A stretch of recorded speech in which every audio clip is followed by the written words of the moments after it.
I want to talk a bit more about abstractions. In fact, I want to talk so much about them that I've had to split it into 3 parts, 3 separate videos, of which this is the first.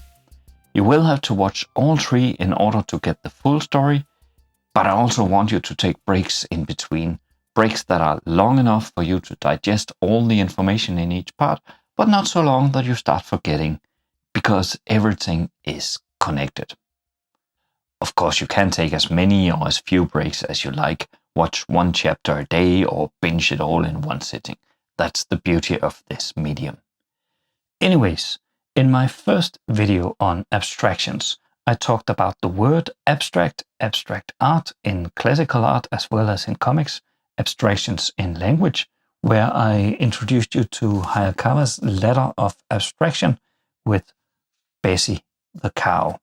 And finally, how you could make code much easier to understand by making it more abstract.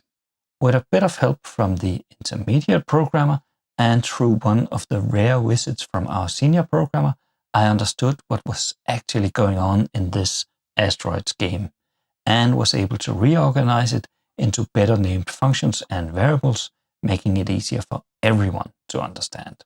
In this video, I'm going to show how you can use abstractions to solve problems, how actively moving up and down the abstraction ladder can help you not only understand existing code, but also implement new functionality. There is going to be a lot of focus on programming, but I'll also keep referring to art and language, so make sure you have seen that first video before continuing. There's a link up there and in the description. The problem I'll solve is this one, adding a new feature to the game so the spaceship can shoot the asteroids. But before diving into the programming, I want to revisit Hayakawa's ladder and use that to solve a problem with Bessie the cow. Bessie, like any living organism, is a very complex creature, and no one can perceive everything that goes on at the lowest level of abstraction, the process level. Every time the farmer meets with Bessie, he, or rather his senses, filter out a lot of details and create an experience in his mind that isn't the totality of process Bessie, but an abstraction, which is what he knows as Bessie. And when he talks about Bessie using words, he abstracts further, climbs up the ladder, and we've seen how different words give several different levels of abstraction. Hayakawa only really describes the ladder as going in one direction. We climb up the ladder every time we abstract away some details of Bessie to focus on others.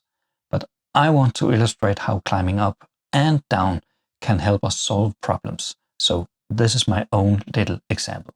Let's imagine that Bessie gets sick. Something happens deep down on the process level that changes her so much that the farmer notices. He perceives it on his level of abstraction. Then he goes to tell his wife that Bessie is sick. And to talk about Bessie, they both climb up a level. They decide to call the vet, who deals with all sorts of livestock. So initially they are all on that higher level before specifying that it is one of their cows who is sick, thus moving down a level. They also realize that this will cost them something. They will lose some assets up here on this level. The vet arrives and examines Bessie, who she's never met before, but she uses her memory of other cows and how her senses perceive Bessie in comparison to them to diagnose what might be going on down at the process level. She then administers some medicine which will work on process Bessie, or at least as far down as the vet understands. And it works. Bessie gets better, and the farmer and his wife notices on their level of abstraction. They mention to each other that Bessie is getting better, and she continues to be an asset to the farm and contribute to their overall wealth. Note that neither the farmer nor his wife knew exactly what went wrong inside Process Bessie, but they noticed something behaving unexpectedly on their perceptions level of abstraction and got the help of an expert who knew of even more levels between the perceived and the Process Bessie. So it's not like there's this fixed number of levels. You can always add more above, below, or between, depending on which details you want to focus on. And that is another reason why I like the diver better than the ladder. You can always swim a bit further up or sink a bit deeper down. There aren't fixed levels in the water.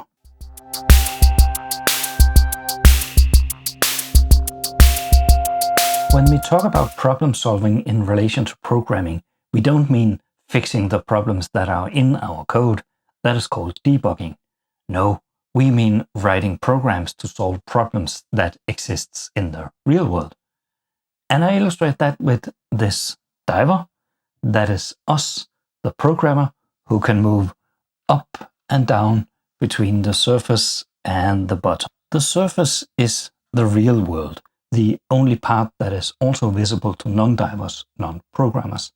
This is where problems exist, like the problem of needing to shoot the asteroids. Hence, we call it the problem domain.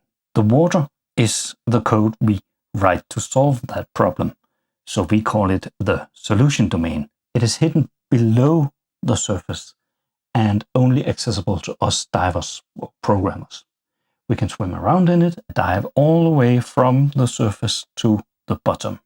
And the bottom is the platform, the programming language or framework we are writing code for. This is the lowest level of abstraction we can go, but we do accept that some experts are able to go even below that.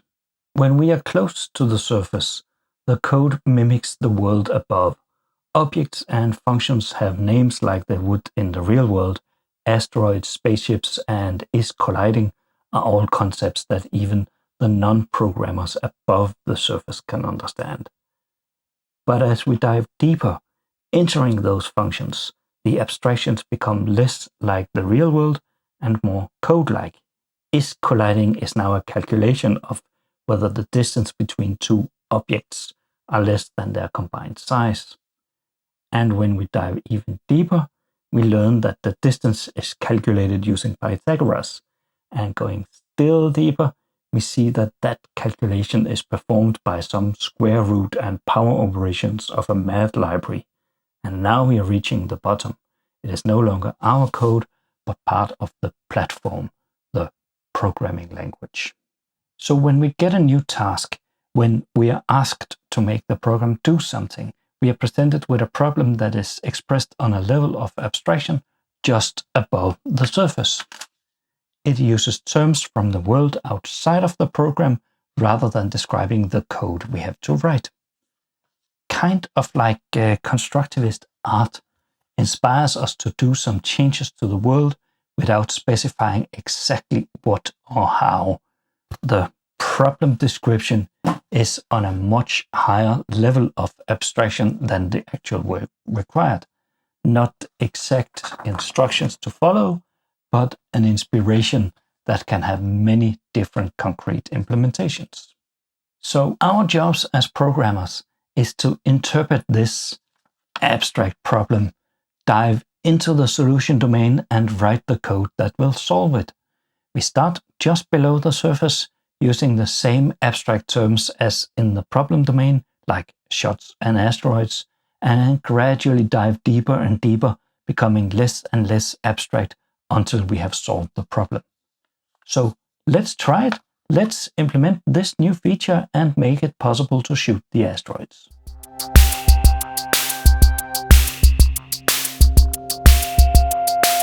Even though it probably is pretty obvious what is meant by this, we want to be absolutely sure that we understand the problem correctly. So we'll take a closer look at it, not diving deep into the water, just waiting around in the shallow path like children with their inflatable flotation devices. So, without even thinking about code, let's look at the program from the user's perspective. To make it easier to visualize what should happen, I'm going to take a screenshot and then edit that on the fly. So here we have the spaceship and some asteroids. One of them is already colliding, but the user can move the spaceship around by pressing some keys. And if they press the fire key, the spaceship should fire a shot, like this one here. And that shot then moves from the spaceship and up the screen. And if it hits an asteroid, then that asteroid is removed. And so is the shot. It has been spent. And oh yeah, this shouldn't just be the one shot. Of course, the spaceship should be able to shoot continuously to destroy all the asteroids. Now we know exactly what is meant by shooting the asteroids. And we've discovered a small but important detail. There needs to be more than one shot. So just to be absolutely sure that we are all in agreement, let's write it down in detail. When the user presses a key, the spaceship fires a new shot. And those shots move continually up the screen. And if an asteroid collides with a shot, then they are both destroyed.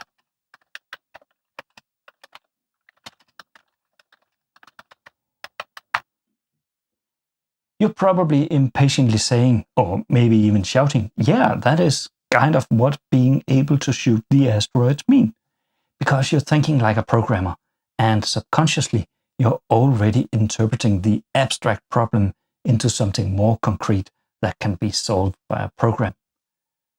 But I'll argue that it's important to do this part consciously, like when viewing Picasso's paintings, and actually be aware of what you're thinking. This is extra important when working with other programmers to ensure that everyone's in agreement, or when working for someone else to check that they actually know what it is they want. Also, even when just doing work by yourself, you'll often find that writing these things down makes you look at them from a different perspective and maybe even discover some details you've overlooked. Some of you might even notice that I actually forgot one small detail. We'll get back to that. For now, let's just try and write some code on this level of abstraction just below the surface. First, when a user presses a key, the spaceship should fire a shot. So in here, we add a check. If key equals. We forgot to agree on which key to use for firing shots, but I'll just use space. And if that is pressed, we call the function fire shot. That function doesn't exist yet, but we are in our constructivist mind, so we write code as we wish it would be on the highest level of abstraction, and then we expect someone else to construct the lower level details afterwards, even when that someone else will be our own future selves. We can help them a tiny bit though and create the function, but don't actually implement any functionality. We'll create the function fire shot and just let it output something like not implemented. So the program will still run, although not work as expected. That was the first part of the task. The next part is moving the shots. So let's get back inside the code. All the way down here, where we move the spaceship and the asteroids, we also add a call to move shots. Like fire shot, that is a function that doesn't exist yet, so we'll just declare one way up here, together with the other one, fire shot, function move shots, and just like the other one, that'll say not implemented. Then we have to check if any of the shots collide with any of the asteroids. But now we've hit a bit of a snag. There isn't a function to check collisions, only this loop that checks every asteroid and asks if it is colliding with the spaceship. And since that is a lot more detailed than a simple function call, it must also be on a lower level of abstraction, a level we don't yet know how to implement. So we can't really get any further. Well, that wasn't very impressive. We just got all of our diving gear on and jumped into the ocean, only to realize we don't know where to go.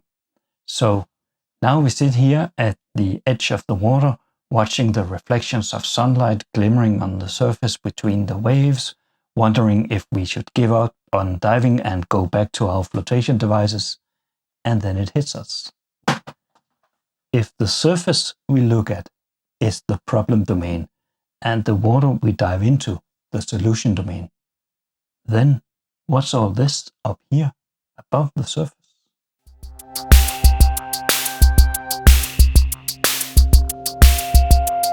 I now said that there can always be more abstractions above as well as below, but our diver surely can't move up above the surface, right?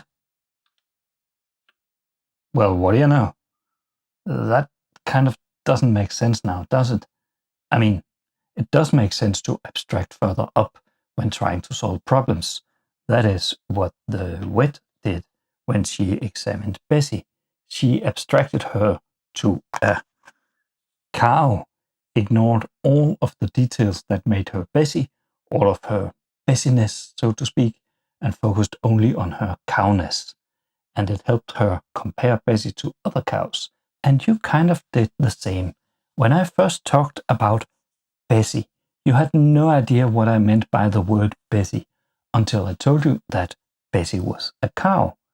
In a sense, I took you by the hand and together we climbed the ladder of abstraction up to the concept of cow, and then you climbed down your own ladder to your own experiences with other cows, say Daisy or Rosie, and by copying those experiences to this unknown entity of Bessie, you understood what I was talking about, and you solved the problem of understanding my use of the word Bessie. So to solve a problem, it often helps if we can abstract it to something. And even if we don't have a solution for that abstraction, we might have a solution for something else that can also be abstracted to the same. And sometimes we have to abstract above the surface, above what we know to exist in the real world. I mean, Bessie is a cow and cows do exist, but the farmer didn't call the cow doctor. He called the veterinarian. And in some languages, a veterinarian is literally called an animal doctor. So by abstracting Bessie to a cow and further on to an animal, the farmer knew to call the animal doctor. But there's no such thing as an animal. I mean, it only exists as an abstract concept. A cow exists. You can draw a picture of a cow, and everyone would recognize it as such. But how would you draw an animal? What would it even look like? So even if the diver can't actually swim above the surface, and the abstractions up there don't really exist, we can probably still imagine some abstract concepts that can group some of the things in the problem domain. And if we can imagine something that could group shots with asteroids or spaceships, maybe we can use our knowledge of those to solve the problem we have with the shots. So, is there some abstract abstraction that groups them? Well, they are all things that fly around in space and can collide.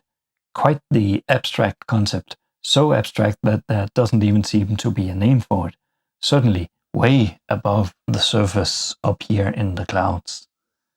But it is something they all have in common. The spaceship flies where the user directs it, the asteroids fly from the top of the screen towards the bottom, and the shots fly towards the top. So, in a sense, shots are just like asteroids, just turned upside down. And of course with different graphics. And they are also like the spaceship in that they can collide with the asteroids. This is very valuable knowledge because it tells us a lot about how we can implement these shots. We can do even more than simply copy our understanding. We can literally copy the asteroids code to the shots. We only need to change the details where they differ to ignore their asteroid nest, so to speak. So let's do that.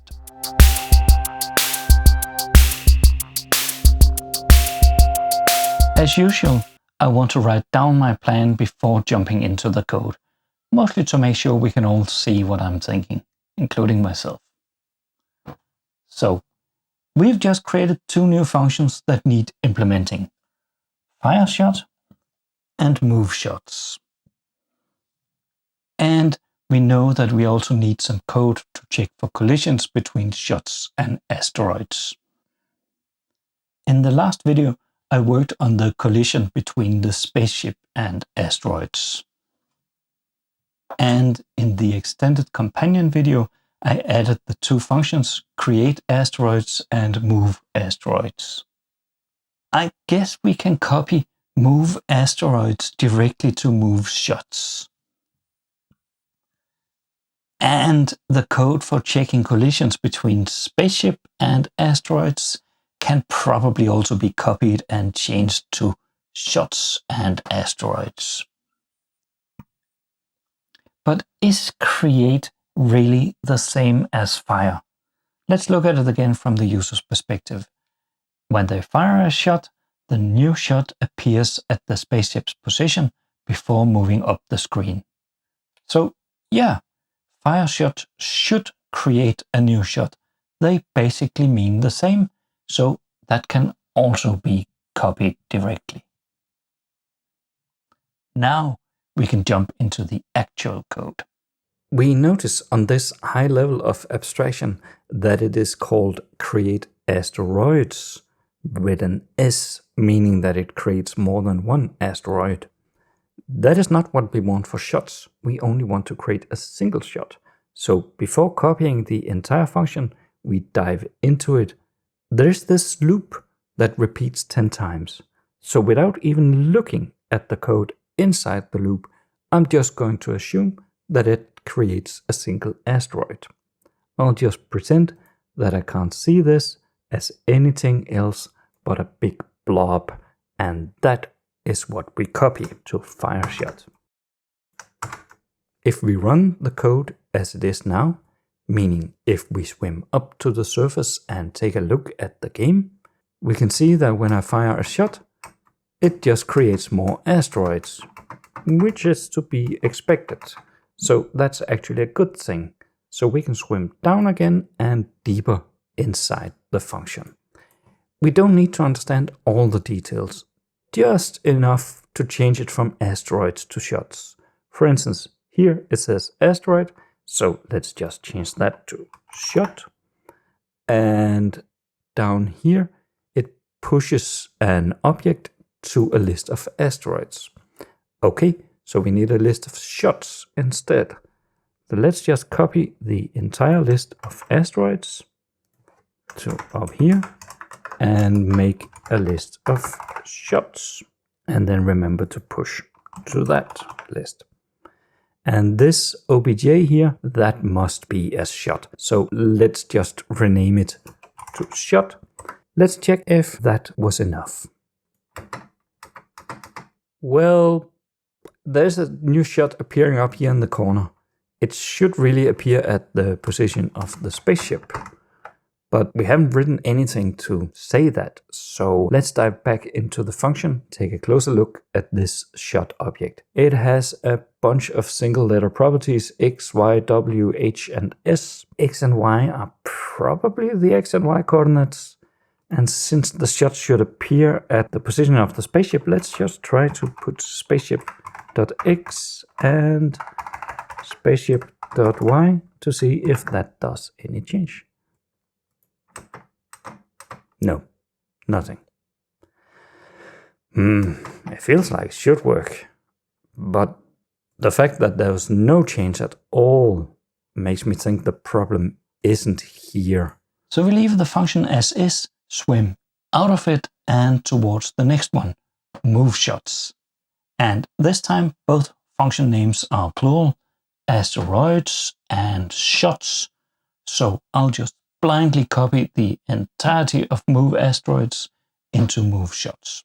And then change every asteroid to shot. There is this for loop that goes through the list of asteroids, and it should go through the list of shots instead, and every object would then be a shot and not an asteroid. But be careful with the automatic renaming when doing this kind of copy-paste coding, because when we have a reference to the list of asteroids, we don't want to rename it to shots, because that would rename the actual list. Instead, we want to replace it. So we just type the new name here. But then this asteroid here, that's a local variable. That doesn't reference anything outside. So that one we can rename to shot. Cool. Now we'll dive a bit deeper into the loop and see what it actually does. Let's just zoom in. First, it adds something to the y-coordinate of each shot. Adding means moving down, and we want to move up, so we just change this plus to a minus. Then it checks if this y-coordinate is greater than some value. Why does it do that? And what happens if it is? Let's dive a bit deeper and learn what happens inside the if statement. It sets these two properties here, y to -30 and x to something random. What's the deal with that? And where have I seen that before? So, oh, wait a second. It was in create asteroids. It did the same. It sets x to something random and y to -30. So these are the initial values of a new asteroid. So kind of this restarts the asteroid from the top once it has reached the bottom. That really could have been abstracted into a function called restart asteroid. But is that actually what we want? This was what we forgot in the plan. What should happen to the shots when they leave the screen?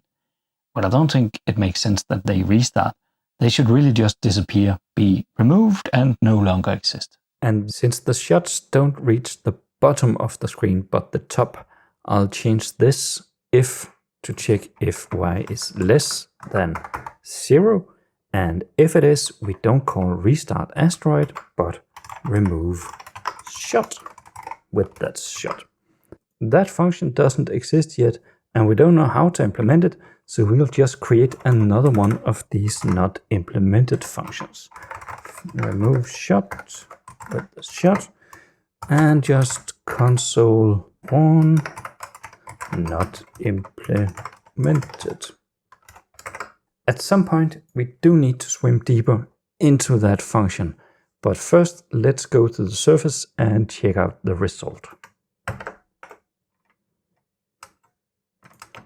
Still doesn't work, but the shot is there, and if I inspect it, I can see that there's a lot of shots, and the not implemented function gets called all the time, and I can watch this, my list of shots here. Let's just say the first one, and it changes the y-coordinate. So the code does work at the lowest level of abstraction. It changes the values as it should, and it calls the remove function. It's just that nothing happens on the screen. This is both bad and good news. Of course, it's bad that the program doesn't seem to work, but it's actually good that nothing changes no matter what we do to the code, because that means that the problem lies somewhere else. But where? We only have these three parts: create, move, and check for collisions. We don't check for collisions yet, but that can hardly be the reason the shots aren't moving. And nothing really stands out as being the part with a problem. There aren't any clues as to where we should dive deeper. I know I began by explaining that problem solving was about solving problems with code and not solving problems in code. But right now our problem is that we don't understand what is happening, or rather, isn't happening in the code. In the last video, we saw how we could make code easier to understand by making it more abstract. And we've just seen how we can find solutions to some problems by finding an abstraction they have in common. So clearly there's something to be gained from moving up and down between levels of abstraction. But what exactly are we going to do? Maybe we need to abstract the problem itself, look beyond programming, and learn how moving between levels of abstraction are used elsewhere. Maybe we'll find a solution somewhere else, something we can abstract and copy. It is going to be a bit of a trip, so this might be an excellent time to take a break, or at least make sure you have provisions for the journey.